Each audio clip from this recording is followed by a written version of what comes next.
Assalamu alaikum everyone out there. Today our topic is thermoregulation. Thermoregulation क्या है? हम लोगों ने इससे पहले डिस्कस किया था अबाउट ऑस्मोरेगुलेशन. अब नाम से जाहिर है कि आप लोगों को थोड़ा बहुत आइडिया हो रहा है कि थर्मो मीन्स ऑलवेज टेम्परेचर, और उसके साथ हम लोग बात कर रहे हैं जब रेगुलेशन की, तो इसका मतलब डेफिनेटली ये है कि जो आपके पास टेम्परेचर है उसकी रेगुलेशन हो रही है बॉडी के अंदर, ताकि हम उसको उसकी मिनिमम ऑप्टिमम रेंज के अंदर रख सकें, ताकि आपकी बॉडी नॉर्मल फंक्शन जो है वो परफॉर्म कर सके. अब जो थर्मोरेगुलेशन है basically it is different in plants as well as in animals. तो हम लोग इन दोनों के हवाले से बात करेंगे. इवन उनसे भी आगे डिफरेंट जो है उनकी अपनी अडाप्टेशंस हैं, लेकिन हम लोग पहले इसको क्लासीफाई करते हैं कि थर्मोरेगुलेशन जो है बेसिकली प्लांट्स और एनिमल्स में डिफरेंट किस तरह से. पहले हम लोग बात करेंगे about plants, that thermoregulation in plants. तो जो प्लांट्स हैं वो किस तरह से रिस्पॉन्ड करते हैं अपने आउटर एटमॉस्फेरिक टेम्परेचर को, और किस तरह से अपनी बॉडी के अंदर अडाप्टेशंस ऐसी लेकर आते हैं ताकि वो इस टेम्परेचर की के खिलाफ टॉलरेंट हो सके. तो दो तरीके हमारे पास हो सकते हैं. एक तो ये वार्म टेम्परेचर के साथ अपना जो है वो रिस्पॉन्स आपको नोट करवाए, और दूसरा है जब कोल्ड टेम्परेचर हो तो तब ये अपना किस तरीके से बिहेवियर शो करवाएगा एक्सटर्नल एनवायरनमेंट के हवाले से. एक चीज़ जो आप लोगों ने इसमें नोट रखनी है कि प्लांट्स के अंदर जब हम वार्म टेम्परेचर की बात कर रहे हैं तो there are specific proteins which are termed as heat shock proteins. जो हीट शॉक प्रोटीन्स हैं दीज आर प्रेजेंट. ये इनका काम है कि जब आपके एटमॉस्फेयर में टेम्परेचर बहुत ज़्यादा हो जाए तो ये उस टेम्परेचर को जब आपका प्लांट एब्जॉर्ब ना कर पाए तो ये प्रोटीन्स जो हैं ये अपनी कुर्बानी देके प्लांट की जो इंटरनल होम्योस्टेटिक कंडीशंस हैं उनको बरकरार रखती है.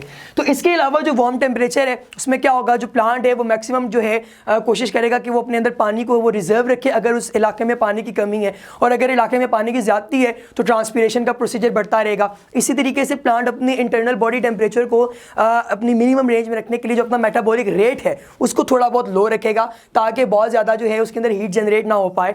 बाकी इस तरह की आपके पास जो है कुछ कंडीशंस जो आप लोगों को इल्म है. लेकिन अगर ऐसा हो जाए कि टेम्परेचर बहुत ही ज़्यादा हो जाए और इसके अंदर ज़्यादा कि अब जो प्लांट है उसकी टॉलरेंट कंडीशन से वो बाहर निकल रहा है, तो फिर इवेंचुअली जो प्लांट्स हैं वो डिके होना शुरू हो जाएंगे, और एक ऐसी हद आ जाएगी अगर हमारे पास जो क्लोरोफिल की जो टॉलरेंस है टेम्परेचर के ऊपर अगर उससे बढ़ जाएगा टेम्परेचर, तो अल्टीमेटली ये सारी चीज़ें भी डिस्ट्रक्ट हो जाएंगी और प्लांट की एक्टिविटी परफॉर्म नहीं हो पाएगी.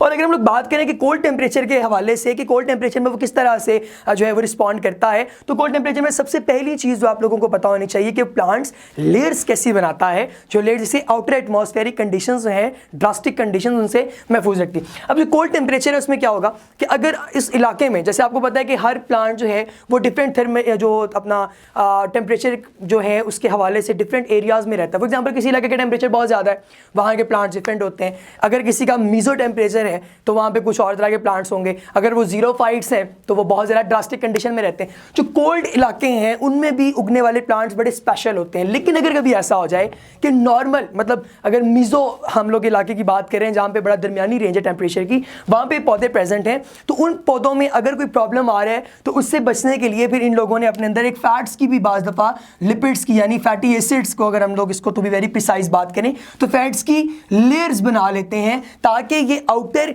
जो कूल टेम्परेचर है उससे अपने आप को बचा सकें और अपनी मेटाबॉलिक एक्टिविटीज़ को जो है ये एक्सेलरेट रख सकें, ताकि ये बाहर वाली कंडीशन से जो है वो बहुत ज़्यादा नुकसान इनको ना पहुँचे. तो हमारी किताब में जो है वो इतना ही तकरीबन डिस्कस किया गया. उसके अलावा आपको थोड़ा सा बताया हुआ है कि कौन कौन से ऐसे हमारे पास प्लांट्स हैं जो प्लांट्स जो हैं उन वो कोल्ड रीजन में ग्रो करते हैं, जैसे कि ऑक्स हैं, मेपल्स हैं, रोजेज़ हैं. तो ये हमारे पास ऐसे प्लांट्स हैं जो कि कोल्ड टेम्परेचर में ही सर्वाइव कर सकते हैं. अगर बहुत ज़्यादा हीट वाले टेम्परेचर में हम लोग इन्हें ले जाएंगे, हीट वाले इलाके में ले जाएंगे, तो अल्टीमेटली ये ग्रो नहीं कर पाएंगे. और ऐसा भी होता है कि इस तरह के प्लांट्स जो हैं अगर उनको हम लोग लेबॉर्ट्री में ला के प्रिपेयर करना चाहें तो लेबॉर्ट्री के अंदर भी हम लोगों को ये करना पड़ता है मजबूरीतन कि हमें वैसा टेम्परेचर, वैसी कंडीशन, सारा कुछ फ्राहम करना पड़ता है ताकि इनकी ग्रोथ पे कोई फ़र्क ना पड़े, इनकी ग्रोथ स्टंटेड ना हो, वो प्रॉपर ग्रोथ हो. सो इसके साथ साथ हम लोग चलेंगे कि प्लांट्स के अलावा दूसरी जो मेजर कैटेगरी हमारे पास मौजूद है that is of course animals. कि जो एनिमल्स हैं वो किस तरह से थर्मोरेगुलेशन करते हैं, और थर्मोरेगुलेशन जो है उसकी बेसिकली उनमें टाइप्स कौन से हैं, कि मतलब किस तरह से उनकी बॉडी का टेम्परेचर जो है वो डिफरेंट है. अगर हम लोग ये बात करें कि बॉडी जो हीट है उसकी जनरेशन और बॉडी हीट को जो है वो अपने अंदर मतलब रिजिलियंस जो है, अगर हम उसके नतीजे में उसके मतलब बेसिस पे बात करें तो these are of two types. एक हमारे पास ऐसे हैं जो कि पोइकिलोथर्म्स हैं, यानी पोइकिलोथर्म्स कौन से हमारे पास होते हैं एनिमल्स, ये वो एनिमल्स हैं जो अपनी बॉडी के टेम्परेचर को लगातार रेगुलेट करते रहते हैं। मतलब इनके हमारे पास कुछ ऐसे एनिमल्स भी हो सकते हैं जो कोल्ड ब्लडेड हों, जो अपने आउटर एटमॉस्फेयर के मुताबिक अपनी बॉडी के टेम्परेचर को डिफ्रेंशिएट कर पाएँ, तब्दील कर पाएँ। दूसरे में बस एक और तरीका है जो है, that is homeotherms. Homeotherms is the word if I am not wrong. So homeotherms जो हैं includes birds and mammals and other organisms जो कि warm blooded हैं और अपनी बॉडी का टेम्परेचर जो है उसको विद इन नैरो रेंज वो तब्दील नहीं करते, और जब बहुत ज़्यादा अगर टेम्परेचर है तो उसके खिलाफ कोई ऐसा रिस्पॉन्स मैकेनिज्म डेवलप करते हैं कि उनकी बॉडी जो है वो अपना मेंटेन करे टेम्परेचर, क्योंकि वार्म ब्लडेड अपनी बॉडी का टेम्परेचर जो है उसे मेंटेन रखते हैं। अगर हम ह्यूमन बींग्स की बात करें तो 37 degree Celsius is your optimum body temperature. ये परमानेंट है, इसने ना इससे बढ़ना है ना कम होना है। हाँ, अगर ये बढ़ेगा या कम होगा there would be something wrong with human beings. तो ये चीज़ें आप लोगों को पता होनी चाहिए। लेकिन इसके अलावा एक और हमारे पास जो है वो बेसिस है, वो ये कि हीट का अपने आउटर एटमॉस्फेयर के साथ जो ताल्लुक डेवलप करना है, उसकी बेसिस पे भी हम लोग जो है वो प्लांट को मतलब थर्मो रेगुलेशन की बेसिस पे 3 कैटेगरीज में फर्दर डिवाइड कर सकते हैं। अगर उन कैटेगरीज की मैं बात करूं तो दैट वुड बी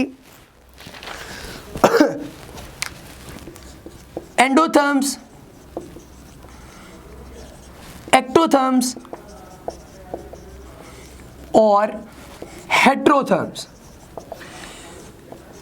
बायोलॉजी में जो चीज़ बहुत इंपॉर्टेंट है वो ये है कि आप नेम्स के हवाले से चीज़ों को समझना शुरू करें। अगर आपको नामों का, टर्म्स का पता लग जाए तो आप बहुत आसानी से समझ सकते हैं कि किसी चीज़ की डेफिनेशन क्या है। अब अगर हम लोग इस बेस पे बात कर रहे हैं कि टेम्परेचर डेवलप कैसे किया जा रहा है, उसे जनरेट कैसे किया जा रहा है, तो अगर तो वो बॉडी के अंदर जनरेट हो रहा है बाय मेटाबॉलिक एक्टिविटीज़ या अदर थिंग्स जो कि बॉडी के अंदर परफॉर्म हो रही हैं, that would B of course endotherms. अगर ऐसा है कि बॉडी हीट जनरेट हो रही है और उसको हम आउटर एटमॉस्फेयर के साथ जो है वो मतलब उसमें डिसिपेट कर रहे हैं, वो किसी भी तरीके से हम आउटर एटमॉस्फेयर में उसे जो है वो मतलब फैला रहे हैं, अपनी बॉडी से निकाल रहे हैं, तो दैट वुड बी एक्टोथर्म्स, वो एक्टोथर्म्स होंगे। और अगर ऐसे हों जो कि कभी अपनी बॉडी की जो हीट है उसको अपनी बॉडी में कंजर्व रखें, ताकि उन्हें पता हो कि हो सकता है उन्हें कल को इसकी नीड होगी, इसकी ज़रूरत पड़ेगी, लेकिन जब कभी ज़रूरत हो वो अपनी बॉडी का टेम्परेचर बाहर भी निकाल दें। अब यानी कि वो हेट्रो बेसिस पे काम करें, डिफरेंशियल बेसिस पे काम करें according to their environmental requirements और देयर बॉडी रिक्वायरमेंट्स, तो that would be termed as heterotherms of course. तो ये हमारे पास डिफरेंट जो है वो ऑर्गेनिजम्स हैं। तो हमारी बुक के अकॉर्डिंग कुछ एग्जांपल्स आपको शायद दी हुई हो हेट्रोथर्म्स में, जिस तरह बैट्स की, हमिंग बर्ड्स की एग्जांपल दी हुई है। और अगर एक्टोथर्म्स की बात की जाए तो उसके अंदर हमारे पास कुछ इन्वर्टिब्रेट्स की एग्जांपल लाइक फिशेस वगैरह। आपको पता है कि फिश जो है दैट इज कोल्ड ब्लडेड, तो ऑफ कोर्स वो अपना बॉडी टेम्परेचर जो है उसे लूज भी करेगी, गेन भी करेगी, so that's why that is ectotherm. और एंडोथर्म में ऑफ कोर्स मैमल्स होंगे, क्योंकि मैमल्स जो हैं और बर्ड्स कि वो अपनी बॉडी का टेम्परेचर जो है वो कंजर्व रखते हैं। तो ये बेसिकली हमारे पास अगर हम बात करें तो ये उसी ही की आगे जो हमारे पास होम्योथर्म्स है उससे भी हम इसको आगे किसी तरीके से डेरिवेट करवा सकते हैं टैक्सोनॉमिक हायरार्की के हवाले से। तो बाकी हम लोग जो है वो इसके ऊपर डिस्कशन जो है वो फर्दर कर सकते हैं। अब इसके अलावा हमारे पास एक और इम्पॉर्टेंट चीज़ है, that is thermo regulation in humans, in mammals. इसके अलावा एक और इम्पॉर्टेंट चीज़ जो हमारी है वो ये है कि थर्मो रेगुलेशन जो है उसको हमने अपने आउटर एक्सटर्नल जो हमारे पास इन्वायरमेंट है उसके साथ जो हीट एक्सचेंज करना है एनिमल का और उसके एटमॉस्फेयर का, इन्वायरमेंट का, उसमें कुछ ऐसी एडाप्टेशंस हमारी बॉडी में होनी चाहिए जिन एडाप्टेशंस की बेसिस पे हम लोग ये कह सकें कि हमारी बॉडी का और आउटर एटमॉस्फेयर का आपस में जो ताल्लुक है वो बरकरार रहे और हमारा जो होम्योस्टेसिस है वो भी बेसिकली अपनी पूरे औज पर रहे, वो डाउनवर्ड ना आए।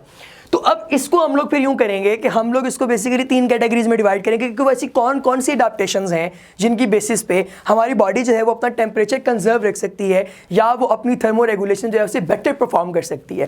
पहली जो हमारे पास एडाप्टेशन है that is of course structural adaptation. These are the adaptations of animal's body. Structural adaptations, first of all, ladies and gentlemen. अब नाम आपको बता रहा है कि यहाँ पे मॉर्फोलॉजिकल कुछ ऐसी चेंजेस होंगी जो कि आउटर एटमॉस्फेयर से आपकी बॉडी को कंजर्व रखेंगे। अच्छा, हम लोग कभी गौर करें तो हम लोग फॉर एग्जांपल मतलब यहाँ रहते हैं पाकिस्तान के अंदर, अगर हम लोग चले जाएं किसी और कंट्री में तो हमें शुरू में हो सकता है कि वहाँ के एटमॉस्फेयर से, वहाँ की आबो हवा से थोड़ा बहुत प्रॉब्लम हो, लेकिन with in the passage of time your body would be adopted. आप रोज़ाना अगर 10 सीढ़ियाँ चढ़ते हैं और एक दिन आपको 20 या 50 सीढ़ियाँ चढ़नी चढ़े मगर आपको पड़ जाएं तो आप लोग को ऑफ कोर्स आपके पाँव में जो है वो लैक्टिक एसिड फॉर्मेशन खलियाँ बढ़ जाएंगी। लेकिन अगर आप डेली 50 सीढ़ियाँ चढ़ रहे हैं तो with in the passage of time, a very small interval of time, आपको लगेगा कि एक नॉर्मल प्रोसीजर है, यानी आप अडॉप्ट कर लिया आपकी बॉडी नेचर का एक ऐसा निज़ाम है कि आपकी बॉडी बहुत एडाप्टिव है। तो अब जो स्ट्रक्चरल एडाप्टेशंस हैं this are very very important for the proper thermo regulation and for homeostatic conditions of course. अब हमारी बॉडी के मुताबिक आपके पास जो है वो स्वेट ग्लैंड्स और पैंटिंग, फॉर एग्जांपल डॉग्स हैं। अब डॉग्स जो हैं जब उन्हें बहुत ज़्यादा सांस लेना होता है तो वो पैंटिंग करते हैं, हाँफते हैं। इसी तरह अगर ह्यूमन बींग्स की बात की जाए, अब जो हमारे पास इसको मैं पेंटिंग एक यहाँ पे हम लोग लिखेंगे और दूसरा हमारे पास है स्वेट ग्लैंड्स। अब ऑफ कोर्स आपको पता है कि जो स्वेट ग्लैंड्स हैं उनका बेसिक फंक्शन ही ये है कि अगर आउटर एटमॉस्फेयर में टेम्परेचर बहुत ज़्यादा हो जाए तो वो क्या करें, वो पसीना निकालें और उस पसीने से आपकी बॉडी का इंटरनल टेम्परेचर जो है वो बैलेंस हो जाए ताकि हमारी बॉडी अपनी एक्टिविटी प्रॉपर तरीके से परफॉर्म करने के काबिल हो जाए। और स्वेट ग्लैंड्स के अलावा हमारे पास कुछ ऐसी जो एडाप्टेशन जो स्ट्रक्चरल थी, स्ट्रक्चरल के अलावा हमारे पास एक और तरह की एडाप्टेशन हैं and those are physiological adaptations। Now physiological adaptation हमारे पास जो हैं उनमें हमारे पास एक चीज़ जो बहुत इंपॉर्टेंट है that is the proper regulation of your blood. और ब्लड प्रेशर जो है उसकी proper regulation that is very important physiological adaptation के हवाले से। इसी तरह हमारे पास जो है plumage fluffing that is also an important procedure. और एक और तरीकाकार ये भी है कि बॉडी के अंदर ऐसी लेयर्स डेवलप करवा दी जाती हैं, ब्राउन फैट्स वगैरह हमारे पास जो है उनका भी जिक्र आगे आएगा। तो उससे क्या होएगा कि आपकी जो बॉडी है वो एक्सट्रीम टेम्परेचर, चाहे वो अपवर्ड हो या वो एक्सट्रीम टेम्परेचर डाउनवर्ड हो, उन दोनों टेम्परेचर्स की रेंजेस के दरमियान आपकी बॉडी की होम्योस्टेटिक कंडीशंस को बरकरार रखा जाएगा ताकि आपकी बॉडी की एक्टिविटीज़ हैं वो नॉर्मल तरीके से परफॉर्म होती रहें। तो ये चीज़ें भी बहुत इंपॉर्टेंट है इस हवाले से। तो फिजियोलॉजिकल एडाप्टेशन में आप लोगों ने प्लमेज फ्लफिंग का जिक्र लाजमी करना है, प्लमेज फ्लफिंग। इसके अलावा हमारे पास तीसरी जो है दैट इज़ बिहेवियरल एडाप्टेशंस। आपको पता है कि जो बिहेवियर है that counts a lot. Behaviour जो है वो बहुत ज़्यादा काउंट होता है किसी भी तरह की हमारी जो बॉडी की एक्टिविटीज़ हैं उनके अंदर। तो यहाँ पे बिहेवियरल एक्टिविटीज़ में एक जो लिजर्ड्स हैं कुछ वो बास्क करती हैं। फॉर एग्जांपल जो लिजर्ड्स हमारे पास हों वहाँ पे ऐसे इलाकों में जहाँ पे धूप जो है वो मौजूद हो तो लिजर्ड्स जो हैं वो बास्किंग करेंगी, सन बास्क जो है वो करेंगी। इसी तरह अगर हम लोग बात करें ह्यूमन बींग्स की तो हमारे अंदर जो बिहेवियरल अडाप्टेशन आती है, मिसाल के तौर पे हम रहते हैं किसी ऐसे इलाके में जो बहुत ज़्यादा ठंडा है, तो जब कभी धूप निकलेगी तो हमारी कोशिश होगी कि हम मैक्सिमम उसके अंदर बैठ सकें ताकि हम मैक्सिमम विटामिन D3 हासिल कर सकें और हमारी बॉडी जो है उसकी नॉर्मल फंक्शनिंग परफॉर्म होती रहे। लेकिन अगर कभी ऐसा हो कि धूप लगातार ही निकल रही है तो हम उसमें नहीं बैठेंगे, ऑफ कोर्स हमारे स्किन सेल डैमेज हो सकते हैं। तो हम लोग फिर क्या करेंगे, हम कोई शेल्टर ढूंढेंगे जहाँ पे हम लोग बैठे ताकि हमारी बॉडी की एक्टिविटीज़ जो है वो प्रॉपर परफॉर्म होती रहे और पसीना इस कदर ना निकले कि आपको डिहाइड्रेशन ही हो जाए। तो इस तरह के हमारे पास जो है वो 3 तरह की हमारे पास बेसिक एडाप्टेशंस होती हैं किसी भी एनवायरनमेंट के अंदर सर्वाइव करने के लिए। और these are the basic adaptations which are responsible for the evolution of mankind. If you have any kind of question you can mail us.